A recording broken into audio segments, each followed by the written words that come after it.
I was more bothered when Beans chose to go with Jay. That one hurt. Because I'd done a lot and prepared. I chose State Property over Rockware, and I wanted to just roll out with State Property. I made sure that he was protected by having cameras on at every second. And I made sure that we looked strong. Beanie started making decisions that I just would be like, go ahead. So every decision Beanie made was his. He chose to go the direction of Jay. That was his decision. For over 20 years, hip-hop has whispered about the real reason Roc-A-Fella collapsed. Was it business? Was it ego? Or was it something much darker? A calculated betrayal, orchestrated by the very person who benefited most from the empire's destruction. Dame Dash has been called bitter, delusional, obsessed with the past. But what if Dame wasn't the villain in this story? What if he was the only one telling the truth about a systematic takedown that destroyed careers, ended friendships, and left broken men in the wake of one man's ruthless climb to billionaire status? What you're about to witness isn't just a story about hip-hop beef. This is a Shakespearean tragedy about a man who loved too deeply, trusted too completely, and paid the ultimate price for believing in loyalty when everyone else was playing politics. That his album, The Becoming, it came out without him knowing. That's because he was, don't you think, hold on, time out. He was in prison. So of course it would have came out better if he wasn't in prison. The celebration to me there would be that someone even put his album out at all and cared, because nobody else wanted to do it. So my plan for Beanie was to make, because I didn't know if he was going to get convicted or not, I was trying to make 3 or 4 albums so he could get $1 million, because he got $1 million advance. Everyone did that sold over 500,000 records. So I just wanted to keep him with $1 million every year he was in jail to take care of his family. But I didn't have any support, so yeah, it's kind of hard to do everything on your own. So I basically, when we released his album, I physically went and performed his records. That's my street team. So it's like, nothing's perfect. I would have rather it come out I would have rather it not been in jail. I would have rather not had to go to court every day from Philly to Tribeca. While Beanie was locked up, Dame was out here moving heaven and earth. Not for profit, not for fame, but for family. He released Beanie's album when nobody else would touch him. Why? Because Dame understood something that would eventually destroy him. When you love someone, you protect their future, even when they can't protect themselves. Dame wasn't thinking like a businessman here. He was thinking like a father. If he gets convicted, at least his family will eat. That's not label executive talk. That's blood brother talk. Like I had people talking to the judge, the jail. He did his house arrest in one of my cribs. Luckily, I had a few. But he did it in Tribeca so he could still work. When he was going through his trial or when he was home on bail, I had him in a 5,000 square foot Tribeca loft. And his whole crew stood there. And then, I made sure that he was protected by having cameras on at every second. And I made sure that we looked strong and that everybody in Roc-A-Fella came to support him at least once. That's what I did. And there it is, the evidence of Dame's complete dedication. He didn't just give Beanie a couch to crash on. He gave him his own home. His Tribeca loft became Beanie's sanctuary. Dame coordinated Roc-A-Fella's entire roster to show up and support Beanie in court. Think about what this means. Dame was using his personal wealth, his personal connections, his personal reputation to shield Beanie from a system that wanted to destroy him. He turned his life upside down to make sure Beanie looked strong when he was at his weakest. But here's the tragic irony that Dame didn't see coming. The more he sacrificed for Beanie, the more he was actually pushing him toward Jay-Z. Because while Dame was playing the role of loyal big brother, Jay-Z was playing chess on a completely different level. Let me just tell you about Feeling in the Air. I had Mariah Carey actually laid the vocals for Feeling It in the Air for Beanie, and he swapped out the singer for a younger singer that was on our label. And that's Feeling in the Air, the original. And that's Mariah Carey. She came over and she was like, kind of like, I'll give you a story. He took Mariah Carey off. She did it on a boat in Capri for me. But I would have rather had Mariah Carey on that record. But she did, I gotta find that vocal. Yeah, that would have been crazy if y'all had her on the hook. I had it. You know, the thing was Beanie started making decisions that I just would be like, go ahead. So every decision Beanie made was his. He chose to go the direction of Jay. That was his decision. Even though things are going on, I don't knock him for it. Like I said, I think, like... Here's where Jay's genius becomes terrifyingly clear. Dame wanted Mariah Carey on Feel It in the Air, a collaboration that would have made that song untouchable. But Beanie had problems with it and went with Jay's direction instead. Notice what happened here. Jay positioned himself as the voice of reason while making Dame look like the unrealistic dreamer. Then, while Beanie was locked up and couldn't make decisions, Jay released the song without telling anyone. Dame couldn't stop it because, technically, it was Beanie's decision. This is manipulation at its finest. Jay made Beanie feel like he was making independent choices while secretly orchestrating every move. Dame thought he was dealing with his little brother's artistic preferences. He didn't realize he was watching a surgical takeover in real time. I saw the video and how he was dressed. I thought it was like contradicting. Like my issue with that would be, like let's say for God's the personal, because that wasn't the type of artist that Beans was. He was more of a estate property kind of guy. And that's what, in me, that was the vertical I wanted for him, that I thought he would be successful at. But him like, dressing up a different way and doing like, that's just not, it was like when Beans was writing music for Puff. And, I had to have a conversation with Puff after a while, like, why you keep having my artists writing for you? Because we're not the same. Like, it's a different kind of thing. Like, I wouldn't have like an R&B artist or writer, even though like my artists, they got to write for themselves. So she was getting cut up really, or there was a little less respect. But it just wouldn't make sense for his image. It didn't go with state property. It went with rockwear. And that's what other people from other cultures convinced him, was you should do more rockwear looking. To the extent that he was kind of mad at me because I was like, nah, don't do rockwear, that's not you. You're state property. That's all. Like, why have two people doing the same vertical? But I love Beans. I love Beans. They're all my brothers. I love them all. I have no hate toward any of them. Disappointment, yes. But, they're men. They have to make their own decisions. And here's the final nail in Dame's coffin. When Beanie started working with R. Kelly, Dame tried to protect his image. Dame saw how that collaboration was changing Beanie's street credibility, the very credibility that made him valuable in the first place. But by then, Jay had already poisoned the well. Beanie was convinced Dame was his enemy, not his protector. Dame was trying to save Beanie's career, while Jay was convincing Beanie that Dame was trying to control his career. The most devastating part? Dame really believed he was having creative disagreements with his little brother. He never realized he was fighting Jay-Z for Beanie's soul and losing. I was more bothered when Beans chose to go with Jay. That one hurt.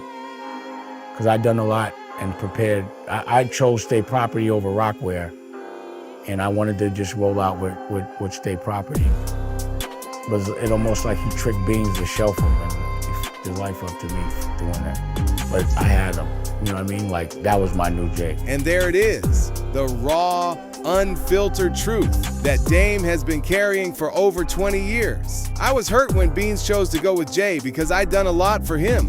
Beanie was my new Jay. Do you hear that? Dame didn't just see Beanie as an artist or even a friend. He saw him as his successor, his legacy, his new Jay-Z. Dame was building an empire with Beanie at the center, and Beanie knew it. That's what makes this betrayal so soul-crushing. Dame wasn't just losing a business partner. He was losing the future he'd spent years constructing. All those late nights, all that money, all those sacrifices. Dame was building Beanie's kingdom, and Beanie burned it down to join someone else's. To me, everybody in Roc-A-Fella should have been a billionaire. And the question I always ask is, how come there's no more Roc-A-Fella? I left it on somebody's watch. How come there's no more rockwear? I left it on somebody's watch. What you should talk about is, what did Roc-A-Fella look like when I had it, and then when I didn't? How cool was it before, and then it just evaporated? I don't understand why no one asked that question. Could be logical. It'd be like, damn, when Roc-A-Fella was, you was there, it was hot. Now it doesn't exist. When Rockwell was there, and I was, spending all this money, it was hot. But now it doesn't exist. How come these things don't exist anymore, and only, no one that was a part of it has a volume of money? Let me just tell you something. Anyone that works every day, that's in front of a camera every day, that's doing shows every day, it's because they have to. They got you buy, but you have bills that you have to maintain. Nobody really wants to do physical work. Wealth is, to me, how much you don't have to work and only do what you want. That's wealth to me. Listen to Dame ask the prophetic question that exposes everything. How come there's no more Roc-A-Fella? I left it on somebody's watch. That's not just a business inquiry, that's a man witnessing the fulfillment of his own dark prophecy. Dame didn't just create Roc-A-Fella, he was Roc-A-Fella. He was the vision, the energy, the soul that held it all together. When he walked away, he took the empire's life force with him. Without Dame's protective spirit, Roc-A-Fella was destined to crumble. Jay-Z may have kept the name, but he inherited a corpse. Now the label exists only as a legal entity while Jay sits alone with his billions, surrounded by the ghosts of artists whose careers withered the moment Dame's blessing was removed. Dame built a brotherhood. Jay inherited an empty shell that was always meant to die without its true king. But perhaps the most insulting part of this entire tragedy is how Beanie tells the story today. Yeah, I saw that clip. I really didn't understand it because I didn't make a choice. I didn't choose between Jay or Dame. I just stayed neutral in that situation, and I voiced that numerous times. Dame actually came and got me when I got out of prison. And we was on a tour bus, and they was interviewing me. And they asked me then and there on a bus. Now I'm just getting out of prison. Like he at the jail, picked me up. And they posed that question that I was, or made the statement that I was going to be with Dame Dash Music Group. And I said then that I didn't want to make that choice between Jay or Dame. I just wanted to stay neutral. So I saw the clip, and Dame made the statement that, Jay ruined my life. But I don't feel like what. I'm here. James said he had a lot of plans, he had a lot, that he was going to do, but I never got those conversations. So it's hard for me to, agree with that because, if you had all those things that you said in place and that you was going to do and you wanted to do, it wasn't relayed to me. Like, I know if I got something for somebody, I'm gonna be like, look, this what we gonna do. I got this lined up, I got this set up. After we do this, we gonna do this, we gonna do that. But I never got that conversation. Listen to this masterpiece of deflection. I didn't choose between Jay or Dame. I just stayed neutral. Neutral? Beanie. Dame gave you his house. Dame risked his reputation. Dame coordinated the entire Roc-A-Fella family to support you in court. Dame released your album when nobody else would. Dame protected you with cameras and security when you were at your most vulnerable. And your response to all that sacrifice was to stay neutral? That's not neutrality, Beanie, that's calculated betrayal, dressed up as diplomacy. But here's the part that exposes everything. Dame says he had plans for me, but I never got those conversations. Really, Beanie? You lived in Dame's Tribeca loft for months. You had daily access to the man. Dame was moving mountains for you every single day. And you're claiming you never had time to ask, what's the plan? That's not miscommunication, that's willful ignorance. Beanie didn't want to hear Dame's plans because he'd already decided to take Jay's offer. Everything else was just performance art to make himself feel better about the betrayal. But if you think this story ended 20 years ago, you're dead wrong. Because Jay-Z's systematic destruction of Dame Dash is still happening today. Someone I do real business with, here you go, Nicolette, and they just said the FBI picked me up, and I'm sitting on a ranch doing an interview, shooting my gun on the ranch. So, it's like I could have, just based on the false narrative, like, when I hear and reach, like, they're taking my house, they're taking my movie studio. When I hear guys like Ray Daniels say that, Jay should give me money, I don't look at that as a compliment. I look at it as people, because if someone's gonna like bring attention and say I need help, then they should help themselves. I just feel like it's throwing a jab to bring awareness to people's perception of me needing help. And I think the world, for some reason, or some people in this world, have the desire to have a visual of me really uncomfortable. And I just, unfortunately for them, I haven't been able to provide that for them. So they start to make up visuals that don't exist. But, I think if I was petty, and I look at the amount of lawsuits, and exactly for what I got sued for, I do think I have causes of action for a lot of people that have said false things. So every radio station that said that I gotta sell my house, everybody that did an interview saying that someone should help me, again, you would think, what would you prefer to be worried about? A RICO or a repo? Dame isn't just talking about old grudges here. He's exposing active sabotage happening right now. Behind the scenes, people are making false news about him. So his business suffers. But there is only one person who can do that to tie his own end. And that's Jay-Z, who was just named in RICO case of Diddy. Think about that timing. For decades, Dame has been saying Jay-Z operates like a calculated destroyer who uses industry connections to eliminate threats. Everyone called Dame paranoid, bitter, delusional. But now Jay-Z's name is showing up in federal investigations alongside Diddy. Suddenly, Dame's paranoid accusations about industry manipulation and systematic takedowns don't sound so crazy, do they? I know I'm in the algorithm, and it's cool. It doesn't really bother me, but I do want people to at least learn from my business acumen. Don't make my heaven look like hell because you're in hell. I hear you. So you have an issue with the narrative that people is pushing, saying that Jay, he need to help you out and That was corny. What should he give me money for? And when did I ask for him to give me any money, and why do I need any money from Jay-Z? I've been not trying to get no money with him, so why would I want to start getting money with him now? Not all money is good money to me. But because there's a lawsuit for 800 grand, and because I owe 20 million in taxes? Like I said, until you pay 20 million in taxes, don't feel sorry for me. And if you do feel sorry, enough to say another man should send me something, Ray Daniels, because you my man, but you never called me and said, Damon, you all right? Do you need anything?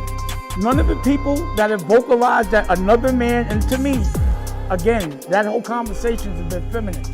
But if you're gonna say some like that, you should have actually done something to help the problem.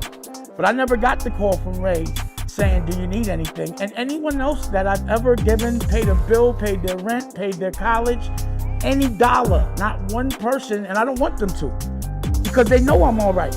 But not one person has called and said, yo, could I send you something to help? But I don't need the help.